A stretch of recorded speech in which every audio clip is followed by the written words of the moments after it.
देख रहे हैं चैनल न्यूज़। मैं नैन्सी बजाज। देखते हैं सुबह की 10 ताज़ा खबरें।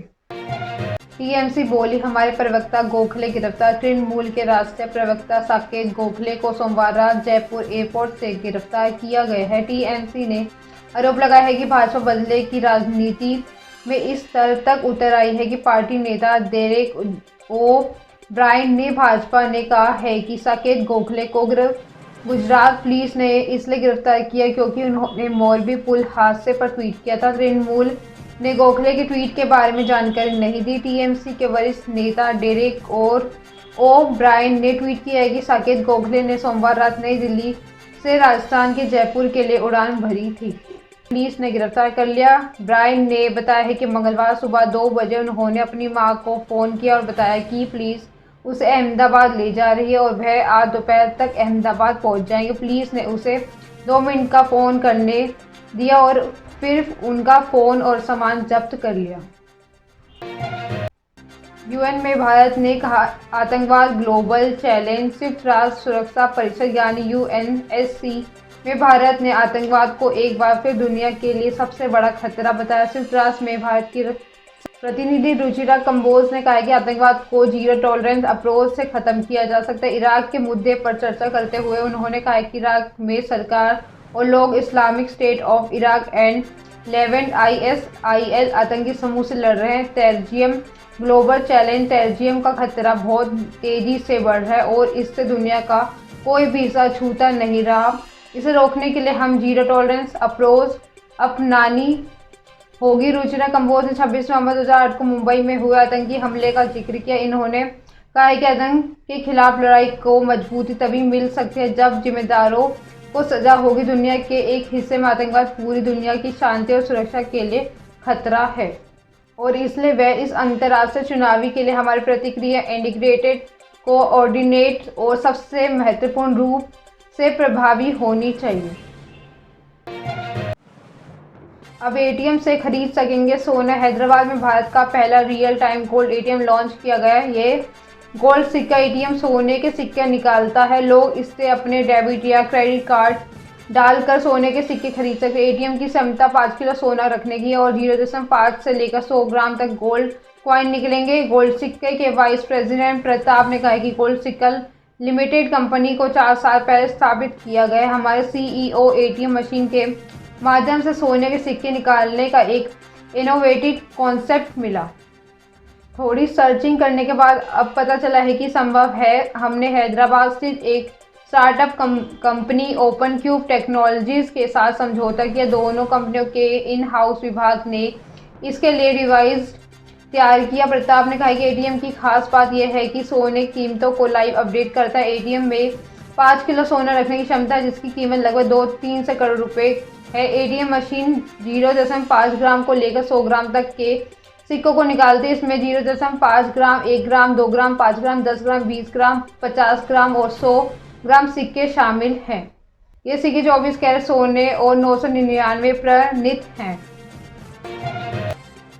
एलन मस्क को हत्या की आशंका। दुनिया के सबसे अमीर कारोबारी एलन मस्क ने दावा किया है कि उनकी हत्या की जा सकती है। अमेरिका के राष्ट्रपति जो बाइडेन के बेटे हंटर बाइडेन ने जुड़े खुलासे सहित अन्य विषयों पर लाइव Q&A सेशन में मस्क ने यह दावा किया है कि इसके अलावा चर्चा के दौरान टेस्ला स्पेस एक्ट के CEO ने फ्री स्पीच के महत्व और ट्विटर के लिए उनके भविष्य की योजना के बारे में बात की। ट्विटर स्पेस पर 2 घंटे की लंबी बातचीत में मस्क ने कहा है कि कोई भी ओपन एयर कार परेड नहीं करेगा।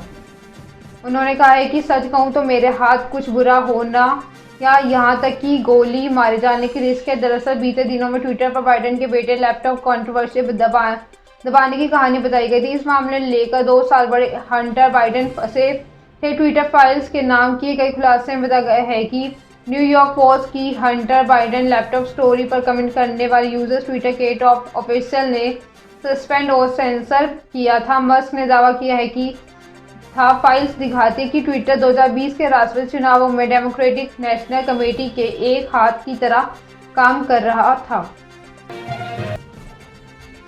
महाकाल मंदिर कैंप्स में मोबाइल बैन होंगे। महाकाल मंदिर में 20 दिसंबर से मोबाइल पर बैन लगाया जाएगा कि श्री महाकाल मंदिर प्रबंध समिति की बैठक में ये निर्णय लिया गया कि समिति अध्यक्ष कलेक्टर आशीष सिंह की अध्यक्षता में सोमवार को बैठक हुई। मंदिर कैंप्स में फिल्मी सॉन्ग्स पर वीडियो बनाकर सोशल मीडिया पर अपलोड करने के मामले बढ़ने पर मंदिर प्रबंधन समिति ने महाकाल मंदिर कैंप्स को नो मोबाइल जोन में बदलने का निर्णय लिया है, यानी अब कोई भी श्रद्धालु अपने साथ मोबाइल नहीं ले जा पाएगा। मंदिर परिसर में किसी के पास मोबाइल मिला तो जुर्माना वसूला जाएगा। हालांकि भस्म आरती में मोबाइल ले जा सकते हैं वहाँ, इसलिए कि ऑनलाइन बुकिंग करवाने वाले श्रद्धालुओं को टिकट मोबाइल पर जारी होते हैं। उन्हें मंदिर में प्रवेश के लिए मोबाइल पर जारी टिकट की जांच करवाना पड़ता है। शनिवार को मंदिर में महिला सुरक्षा कर्मियों के डांस के 2 वीडियो सामने आए तो दोनों महिला सुरक्षा कर्मियों को बर्खास्त कर दिया गया। सुरक्षा कर्मियों की एंड्रॉयड मोबाइल रखने पर इसी दिन पाबंदी लगा दी गई है। कोई भी श्रद्धालु अपने साथ मोबाइल नहीं ले जा पाएगा। श्रद्धालुओं के मोबाइल विष्णु धाम में जमा करवाए जाएंगे। कांग्रेस ने हरियाणा प्रभारी विवेक बंसल को हटाया। कांग्रेस हाईकमान ने हरियाणा के प्रभारी विवेक बंसल को हटा दिया। विवेक बंसल की जगह शक्ति सिंह गोहिल को हरियाणा का प्रभारी नियुक्त किया गया है। उनके पास दिल्ली का भी अतिरिक्त प्रभार होगा। साथ ही कुमारी शैलजा का कद भी पार्टी ने बढ़ा दिया है। इसमें छत्तीसगढ़ का इंचार्ज लगाया गया है। साथ ही उन्हें जनरल सेक्रेटरी नियुक्त किया गया है। शैलजा ने पूर्व सीएम भूपेंद्र हुड्डा के साथ मतभेद होने के चलते 27 अप्रैल 2022 को कांग्रेस अध्यक्ष पद में इस्तीफा दिया था। विवेक बंसल को हरियाणा के प्रभारी पद से हटाए जाने के मुख्य कारण हरियाणा राज्यसभा चुनाव में कांग्रेस उम्मीदवार अजय माकन की हार है, क्योंकि चुनाव में क्रॉस वोटिंग हुई थी। इसके बाद विवेक बंसल और पूर्व सीएम भूपेंद्र हुड्डा के साथ भी रिश्ते मधुर नहीं रहे। तरनतारन में फिर आया ड्रोन। पाकिस्तान में बैठे तस्करों ने भारतीय सीमा में ड्रोन भेजा। पंजाब के सरहदी इलाके में ड्रोन आया, वापस जाने में सफल तो हुआ, लेकिन बीएसएफ के सतर्क जवानों ने सर्च के दौरान ड्रोन द्वारा फेंकी हेरोइन की खेप को जब्त कर लिया। जब्त की गई खेप की कीमत तकरीबन 17 करोड़ रुपए आंकी जा रही। बीएसएफ की तरफ से साझा की गई तो जानकारी के अनुसार ये ड्रोन मूवमेंट तरनतारन के सरहदी गांव कालियम में देखने को मिली थी। रात समय बीएसएफ के जवान सरहद पर थे तो उसी वक्त ड्रोन की आवाज़ सुनाई दी। ड्रोन के आवाज़ की तरफ फायर तो किया गया, लेकिन ड्रोन भागने में सफल रहा। बीएसएफ के जवानों ने इसकी जानकारी अपने सीनियर अधिकारियों को दी है।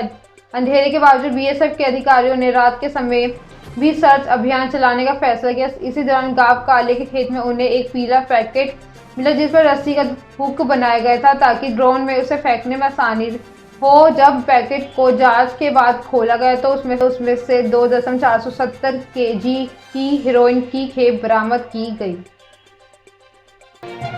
औरतों को टिकट देने वाले इस्लाम के खिलाफ अहमदाबाद में जामा मस्जिद के शाही इमाम शबीर अहमद सिद्दीकी ने कहा कि इस्लामी चुनाव के एमएलसी के टिकट औरतों को देना जायज़ नहीं है, मस्जिद में नहीं आना चाहिए। इस बयान पर देवबंद के मुस्लिम नेता नाराज हो गए। राष्ट्रीय मुस्लिम मंच के जिला संयोजक राव मुशर्रफ अली ने विवादास्पद बयान दिया। उन्होंने कहा कि इस्लाम में महिलाओं को मस्जिद में जाने की मनाही नहीं है। मुस्लिम महिलाओं ने मस्जिद में जाना इसलिए बंद कर दिया है कि क्योंकि वहाँ उनके साथ महिलाओं के साथ छेड़छाड़ करते थे और उनके चेले चपेटे महिलाओं के साथ बलात्कार करने का प्रयास करते थे। भाजपा के मुस्लिम विंग के नेता राव मुशर्रफ ने कहा कि इस्लाम में औरतों का बराबरी का हुक्म है। जब वो औरतें हज करने के लिए जाते तो कोई रुकावट नहीं। इस्लाम का हुक्म है कि औरतों पर मर्द दोनों हज करने के लिए जाते हैं। इस्लाम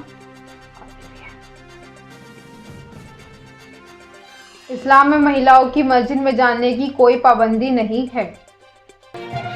सबसे ज़्यादा 5 बार की चैंपियन ब्राजील कतर में चल रहे फुटबॉल वर्ल्ड कप के क्वार्टर फाइनल में प्रवेश कर ली है। टीम ने लगातार 8वीं बार वर्ल्ड कप के टॉप 8 में जगह बनाई है। उसमें अब तक कुल 17 बार टॉप 8 में जगह बनाई है। अब उसका सामना पिछले सीजन के रन अप क्रोएशिया से होगा। उसने सोमवार मंगलवार की रात स्टेडियम 974 में खेले गए राउंड ऑफ 16 के मुकाबले में साउथ कोरिया को 4-1 से हराया था। ब्राजीली खिलाड़ियों ने सांबा डांस कर जीत का जश्न मनाया। सोशल मीडिया में पोस्ट एक वीडियो में star footballer Neymar, Vinicius junior, Rafina और लुकास पाकवेटा सांबा डांस मूव्स करते हुए नजर आए।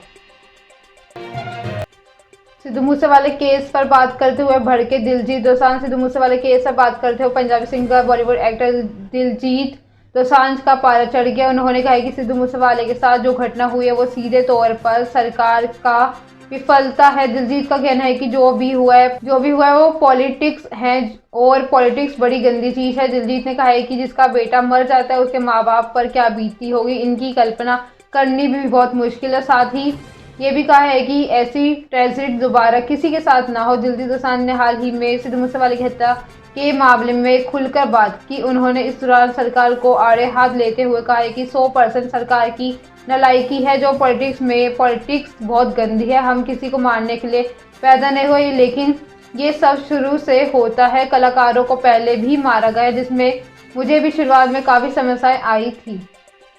लोगों को लगने लगता है कि ये इंसान इतना आगे क्यों बढ़ रहा है, लेकिन इन सब में किसी की जान ले लेना सही नहीं है। ये सब सरकार की गलती है।